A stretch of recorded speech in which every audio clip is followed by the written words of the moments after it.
This is my book review on the book Growing True Disciples, Barna Reports by George Barna. This is one of the best books that I've ever read.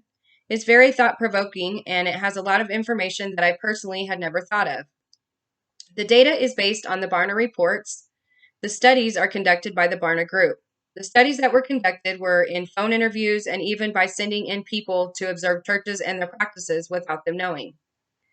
The data is not based on one church. I love how the book shows how the data was gathered. We cannot argue with the data. The book is not an opinion. The whole basis of the argument is based on the data collected throughout the study. The book starts out by giving us a backstory on what it's like to be a disciple. It has some fascinating points. My eyes have indeed been opened to some things that I need to change. Many Christians get caught up in trying to do things to make themselves look Christian, but their main goal is not to share the good news. Many of us have passion, but do we have passion for the right things? Christians have many goals, but the main goal is not to tell people about Jesus for most of them. One key point that stuck out to me was a quote from George Barna where he says, "Doing more of what you are already doing is not going to take you to the next level. The things that got us where we are today are not going to get us where we need to be tomorrow." Unquote. The book breaks down how the first 12 disciples followed Jesus and how they would do anything to follow him. This did not just mean that they were hanging out with Jesus. Each of the 12 disciples gave up everything to follow him. They did not have books and things to teach them about him. They got to experience the real deal firsthand. Paul was imprisoned, beaten, and stoned, and still was doing everything he could to disciple others. Where would we be today if Paul had given up? The issue with this today is that Jesus did not call us to just be Christians. He called us to share our faith and to be disciples to others. Our main goal should be to help other people find and follow Jesus. Barna tells us that we look at Paul and that no one imitated Jesus better than Paul did. He was saved and then discipled to, and then he launched into his own ministry. Peter was jailed in Jerusalem for preaching in public. We also take a look into John the Baptist. He was so intense at getting other people to follow God and prepare for the one who was coming that he was beheaded.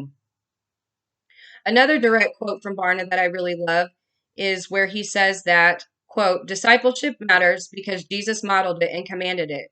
It matters because discipleship is necessary for the church to become healthy and productive. It matters because we cannot reach our potential without spiritual growth. And it matters because we cannot influence the world unless we demonstrate faith based on transformation." Right before Jesus is sent to heaven, he told us to go and make disciples of all the nations. Barna reminds us that Jesus chose 12 men in the world. Barna tells us that Jesus chose 12 men that the world saw as losers, and he turned the world upside down. He changed everything, not just for his day, but for all the days to come after. The data that Barna is showing is astounding. People that call themselves Christians and followers of Jesus, but based on the data collected, there are many confused people in our churches today. Barna tells us that it's not enough to know the Bible. We need to apply it. If we are just studying the Bible with no intent to apply what we learned, then we're missing the whole point. We know that the Pharisees knew all there was to know about religion, but they did not have a change in their heart. Therefore, they were not true disciples. One piece of data that really struck me and stood out to me was that less than half of all believers, only 46%, felt responsible for communicating their faith to non-believers. Equally astounding is that non-believers say that most of them have never been invited to church by a Christian or even been told what it means to follow Jesus. Another quote from Barna that really stood out to me is where Barna asks, quote, "To what are you absolutely fanatically devoted to?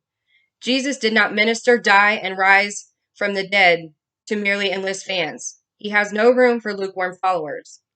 He is not interested in those who have titles, prestige, and self-sufficiency.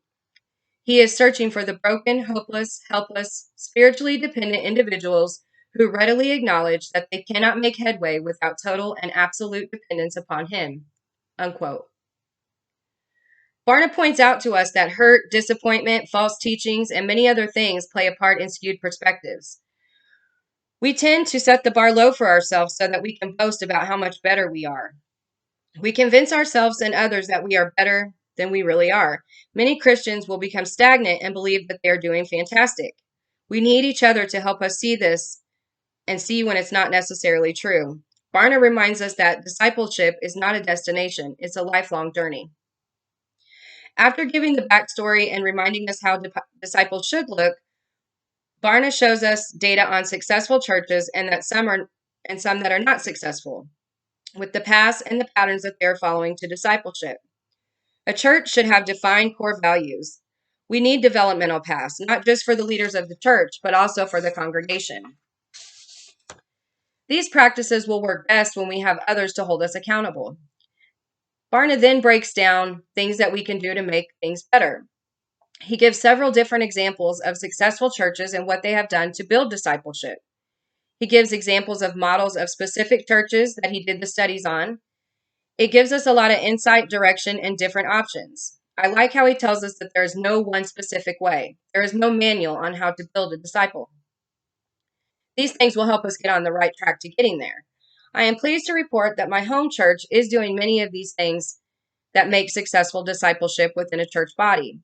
One of our church core values is that we are better together. I see more and more how important this is, not only to have a family of believers to rely on, but also to hold us accountable. I had a thought that made this value even more deep. When we are better when we are growing together. God did not intend for us to be on our journey alone. He has more than one reason for this. Barna also points out that none of this will happen if the lead pastor does not have a heart for discipleship. I'm also happy to report that my lead pastor at my home church is very passionate about discipleship and spiritual growth within our church body. There are some things that we don't implement at my church that we probably could use to really help us out, not only at my church, but also in my own personal ministry. I was very moved, and God spoke to me to talk to my pastor about implementing a mentorship program in our church. We have small groups and discipleship tracks that are really great. I love how Barna tells us that one thing we can do to really grow as a church body is to borrow ideas from other churches and not to get stuck in thinking that our way is the best and only way. A thriving church is not afraid to use what they see working, no matter where it comes from. We do not need to get hung up on the thought of only wanting to use our own ideas. It is also equally important to allow other churches to see what we do and that is working and welcome them to implement these ideas into their churches. Barna wraps up the book by pointing out that not everyone will love and accept Jesus, and that is okay. Everyone did not love Jesus while he was here, but God was pleased with Jesus, and that's all that mattered. We know all of this, but this still should not stop us from our mission. I love that my church has a mission statement to align with this. Our mission statement is to help others find and follow Jesus. I highly recommend this book to anyone that is looking to build their ministry and move towards a life of discipleship. I know this is a book that I will read again and again. I will be putting some of these things into practice to model how to disciple others in my own life and so that I can grow as a disciple myself. My eyes have been opened to things that I was completely blind to. I am grateful for the knowledge and insight that I gained from reading this book.